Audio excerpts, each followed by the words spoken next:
उसके पास ये मायावी खंजर है।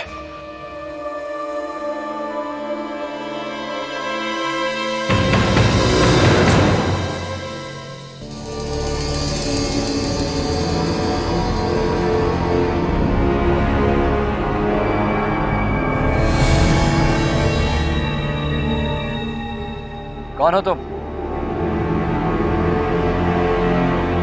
वो तुम? साहब, मुझे प्यास लगी है। खून चाहिए, ताजा खून इंसानों का। तुम इसे जानते हो? हाँ राजीव। इबो देखो, तुम मेरे वफादार रह चुके हो, हमेशा मेरा साथ दिया है। बस एक आखिरी खबर चाहिए तुमसे मुझे। नहीं, सलाम साहब करते करते मेरे हाथ घिस गए। मिला क्या तुम्हारी सेवा करके? सिर्फ मौत। अब तो एक ही ख्वाहिश है कि मैं तुम्हारा खून पीऊं। इबो, मैं तुम्हें अपना खून देने के लिए तैयार हूं। रणवीर, ये क्या पागलपन है? राजीव, अगर मुझे किसी पर भरोसा था तो सिर्फ इबू पर। मैं उस पर आज भी भरोसा करता हूं और वो मुझ पर। तुम रुको।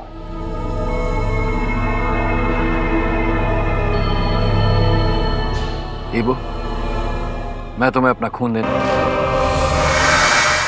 रणवीर, तुम ठीक कह रहे थे। ये वाकई तुम्हारा खास खबरी था। जाते जाते भी हमें विक्रम, माँ और दाता तीनों का पता बता गया। चलो अब सीधे गुफा चलते हैं। अब मौत के घर में घुसकर जंग लड़नी पड़ेगी। चलो।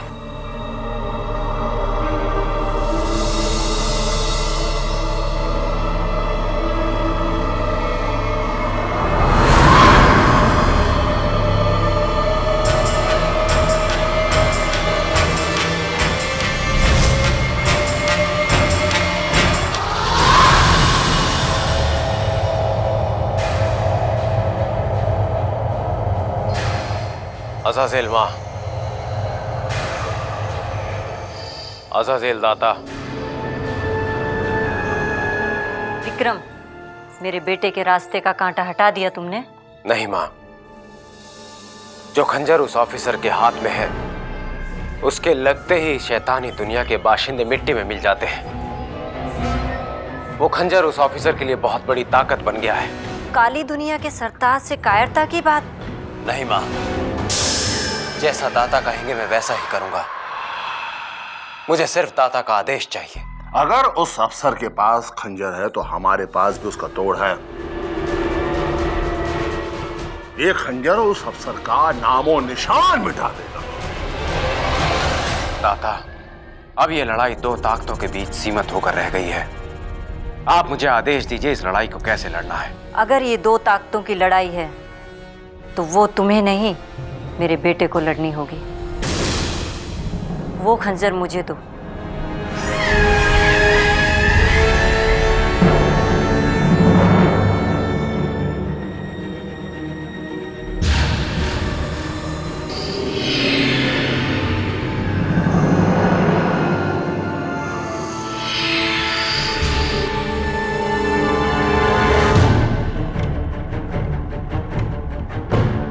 जा बेटा, फतेह हासिल कर, मिटा दे उस अफसर को, मिटा दे भगवान का नाम इस धरती से। ये मेरा हुक्म है। शैतानी साम्राज्य फौरन स्थापित हो, इंसानों का नामो निशान भी ना रह पाए इस धरती पर। ऐसा ही होगा। मां के हुक्म की तामील होगी। उस भगवान की दुनिया का सूर्यास्त होगा और शैतान की दुनिया का सूर्योदय होगा। सूर्योदय।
रणवीर, ये गुफा शैतानी ताकत के छल कपट और धोखों का केंद्र है। मैं महसूस कर पा रहा हूं कि यहां विक्रम, मां और दाता तीनों ही मौजूद हैं। एक बार वो मेरे सामने तो आए। रणवीर, अब वो ज्यादा देर तक हमारी नजरों से बच नहीं सकते। राजीव, तुम होशियार रहना। मेरे पास खंजर है, इसलिए वो हमला सिर्फ तुम पर कर सकते हैं। मुझे अपनी जान की परवाह नहीं है। अगर मुझ पर हमला करने की वजह से वो तुम्हारे सामने आएंगे तो तुम उन्हें खत्म कर सकते हो। फिक्र तो मुझे तुम्हारी है अगर तुम्हें कुछ हो गया, क्योंकि इंसानियत के वजूद का जिम्मा तुम्हारे इन कंधों पर है। लेकिन राजीव, यहां तो कोई दिखाई नहीं दे रहा है। एक काम करते हैं, मैं इस तरफ देखता हूं और तुम उस तरफ जाओ। नहीं राजीव, मैं तुम्हें अकेला नहीं जाने दूंगा। रणवीर, तुम जानते हो कि शैतानी ताकत मुझ पर आसानी से काबू नहीं पा सकती। जैसे ही मैं उसे महसूस करूंगा मैं तुम्हें सूचित कर दूंगा। लेकिन राजीव, रणवीर, मुझे अकेला पाकर वो मुझ पर हमला जरूर करेंगे और इसी बहाने हमारे सामने आ जाएंगे। और वैसे भी अगर हम इस गुफा में किसी जाल में फंसने जा रहे हैं तो केवल एक ही फंसेगा और दूसरा उसकी मदद के लिए पहुंच जाएगा। बात तुम बिल्कुल ठीक कर रहे हो, लेकिन राजीव मैं इस तरफ जाऊंगा। ठीक है, लेकिन किसी भी हालत में खंजर को अपने से दूर मत होने देना। बिल्कुल नहीं, तो मैं ख्याल रखना राजीव। चलो।